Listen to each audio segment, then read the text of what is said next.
дар вилояти Суғд захираи тамоми маҳсулотҳо ба таври бояду шояд таъмин аст. аз сароясати кишоварзии вилояти Суғд иттилоъ доданд, ки маҳсулоти ғалладонагиҳо, сабзавот ва тармеваҳо барои сокинони вилоят басандагӣ мекунад.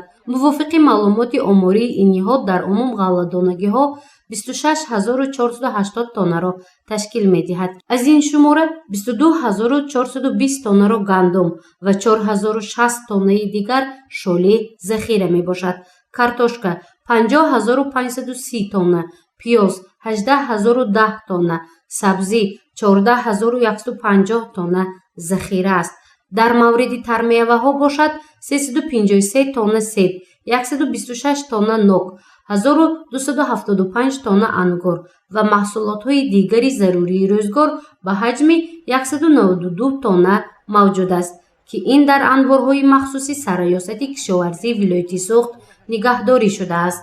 маълумоти фаврӣ оид ба захираи маҳсулоти кишоварзӣ дар анборхона, тахтхона, ӯра ва ғайра дар ҳамаи бахшҳои хоҷагирдории мувофиқи шаҳри нояб бозори Бурондоз. ин маҳсулотҳо бозори Бурондоз басанда мекунад. арзи аз рӯз Бурондоз маҳсулотҳо захираҳо ҳаст. нав мебурод камакак баъди як се маҳ аллакай навашам мебурод кард. ба ҷуз ин захираҳо, шӯъбаву бахшҳои кишоварзии шаҳру ноҳияҳои вилоят дар анборҳои махсуси худ захираҳои маҳсулоти кишоварзиро доранд. дар мавриди гандум бошад, танҳо ҷамъияти дорои масъулияташ маҳдуди ғаллаи Суғд беш аз 1000 тонна гандумро дар элеваторҳо нигоҳ доштааст, ки ҳамарӯза барои коркарди орд аз он истифода мебаранд. аз ин коргоҳ ҳамарӯза 30 тонна орд ба захираҳои давлатӣ фиристода мешавад.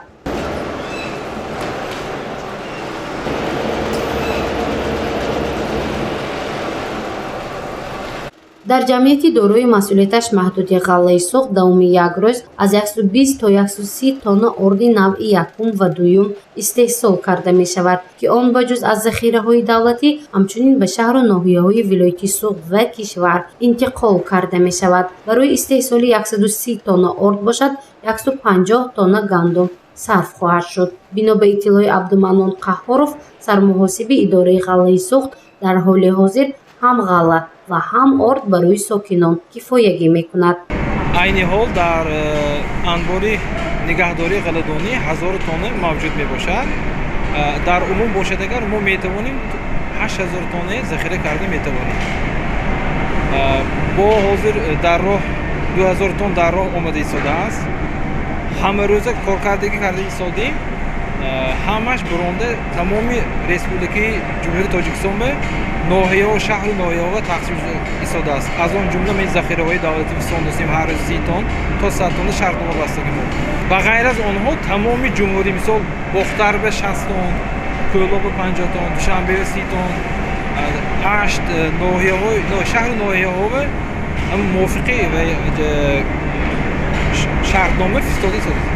корхонаи ғаллаи Суғд бо ҷумҳурии Қазоқистон шартномаи ҳамкорӣ дорад. мувофиқи он шартнома ғалла ё худ гандум аз шаҳрҳои ин давлат ба вилояти Суғд ворид мегардаду дар ин коргоҳ коркард мешавад.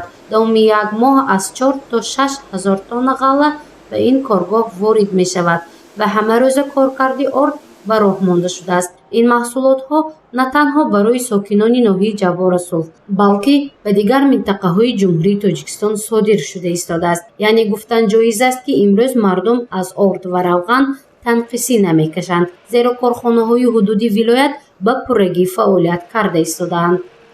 ин таҷҳизоте ки дар қафои мо мавҷуд аст 4 адад аст ва номи онро элеватор мегӯянд, ки дар он ғалла нигаҳдорӣ карда мешавад. идораи ғаллаи Суғд дар як сол ба ҳисоби миёна 27000 тонна орд истеҳсол менамояд, ки нархи он аз 175 сомонӣ то ба 200 сомонӣ арзиш дорад ва ин вобаста ба сифати ғалла аст. барои муайян намудани сифату таркиби орд аз Туркия ташхисгоҳи махсус ворид шудааст, ки сифати маҳсулот дар он санҷида мешавад. аз рӯи хулосаи ин ташхисгоҳ орди истеҳсоли ширкати ғаллаи Суғд, ки дар ноҳияи Ҷаббора Сулҳ ҷойгир шудааст, ба талаботи стандарти байналмилалӣ ҷавобгӯ аст. ҳозир дар айни ҳол 20 тонн аст, лекин мана ба худо маълум аст, ҳар рӯза ордҳое ки аз мо истеҳсол шудааст якбора ба мошинҳо савай шуда бор карда шуда ба ҷоҳои лозима ҳамаш равона шуда истодааст. мисол силиси мо 4 дона 2000 тонӣ мебарад. мисол ордеки орба тақсим мешавад 6-7 дона оборудованияе ки таҷҳизоте ки кор карда истодааст ҳамаш фаъолият кор карда истодааст 100%. хулоса дар анборҳои вилояти суғд маҳсулотҳои ҳам кишоварзӣ ҳам истеҳсолӣ захира аст. аз ин рӯ мардумро зарур аст ки ба ҳар гуна овозаҳои бардороғ бовар накунанду ба ваҳму воҳима дода нашаванд. имрӯз захираи тамоми маҳсулотҳо мавҷуд аст ва хушбахтона коронавирус дар тоҷикистон ба қайд гирифта нашудааст. барои пешгирӣ аз он бошад бояд ҳар як шахс қоидаҳои гигиениро риоя намояд.